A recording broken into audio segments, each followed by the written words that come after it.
Hello everyone, this is Charles and Sybil with Love Day Dare number 38.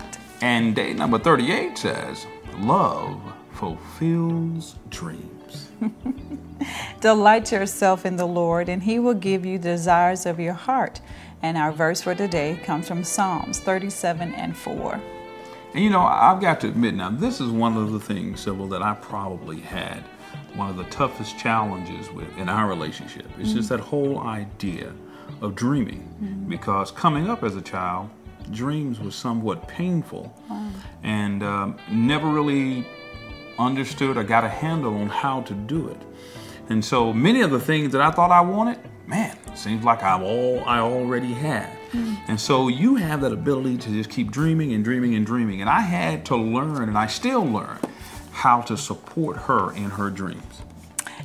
Because the question here for this particular day is, what is something that your spouse would really, really, really love? And how often do you ask yourself that particular question? Used to be. Never. That's about how often I ask it.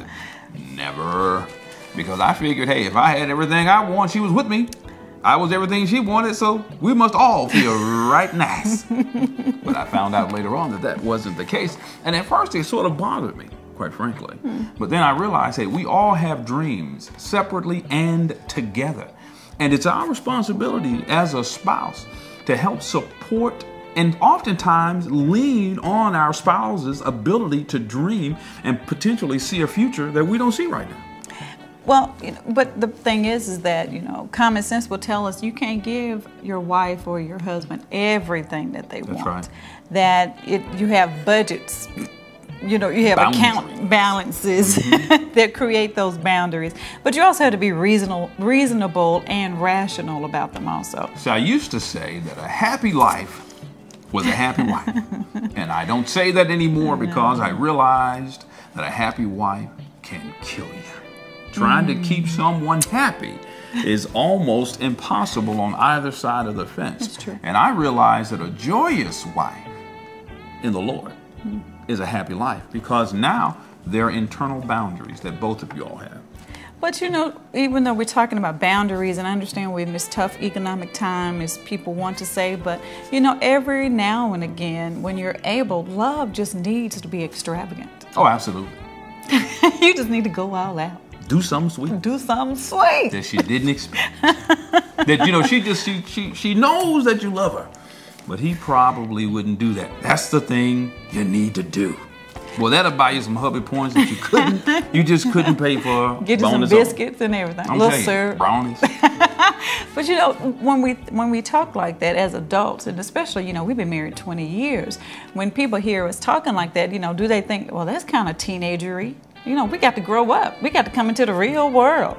When we were a kid, we thought like that. You talked about something about when we were old, we put away childish things. There's some things that you don't need to put away.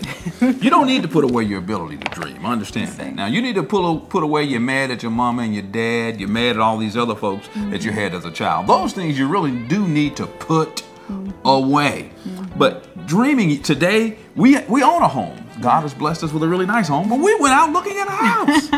And I'm the magic house guy. If you ever want to look at a new house, go with me, because if it's locked, I can go up to the door and it'll open. Can't explain it, but it happened today. Can't explain it. Oh my God, it's awesome. Oh, 3,000 square foot, $465,000 house. And we just went through and we were looking and just that feeling of anticipation. Because dreams bring about anticipation that I believe the Lord is just sitting there waiting to answer. See, that's what I'm talking about.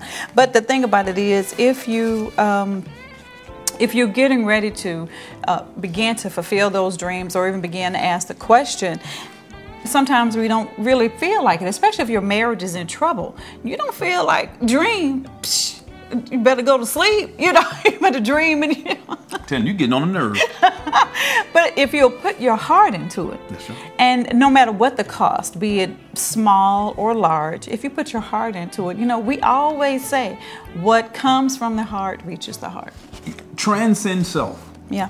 Look at your spouse and say, what can I do to satisfy your goals, your dreams? Because listen, a satisfied spouse now in the Lord is also a satisfied life. I can't satisfy you and then not feel that same satisfaction of just seeing you excited. I get excited when you get excited. Honey, I'm excited. Well, all right, let's just be excited. Right now.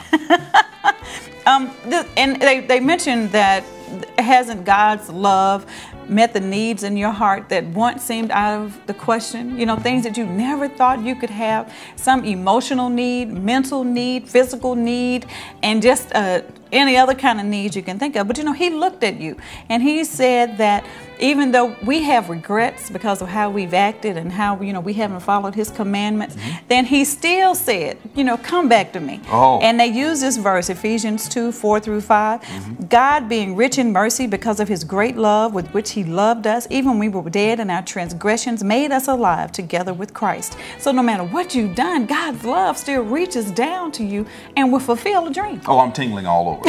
That takes you right into Romans 5:8. Oh, yeah. Which it says, God demonstrates and demonstrated now his own love toward us, in that while we were yet sinners, Christ died for us.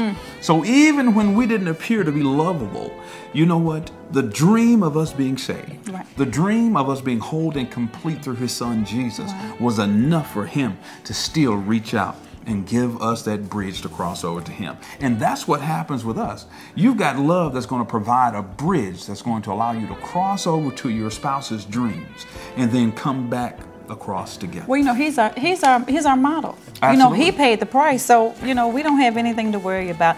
Now, your wife may just want you to spend some time with her. It doesn't have to be, like I said before, costly or anything. She just know that you want to be there, or that you chose to be there. You could have been somewhere else, but you choose to be with her. And I tell you this: do something that's uncomfortable. Because the odds are, if it's any ways uncomfortable, that means you haven't been doing it. Wow. So pick out something that's a little uncomfortable for you to do and watch the surprise and awe that your spouse might feel. And just an example for the husband, he just may want you to respect him and show him that you respect him. You respect him in front of the children. I'm the man. You know, he may want you to just throw your arms around his neck for no apparent reason and just smooch on him for a little bit. Surprise him with a long kiss, a love note, or anything like that. So dreams and desires comes in all shapes and sizes. Yes, they do. But love takes careful notice of each one. Woo, now that's a powerful thing. Love takes careful notice of each dream and desire that your spouse would have. That's something to think about. That's awesome. Right. We dare you to think in terms of overwhelming your spouse with love. So not just the extravagant things, but just an overwhelming love. And today's dare says, ask yourself what your mate would want if it was obtainable.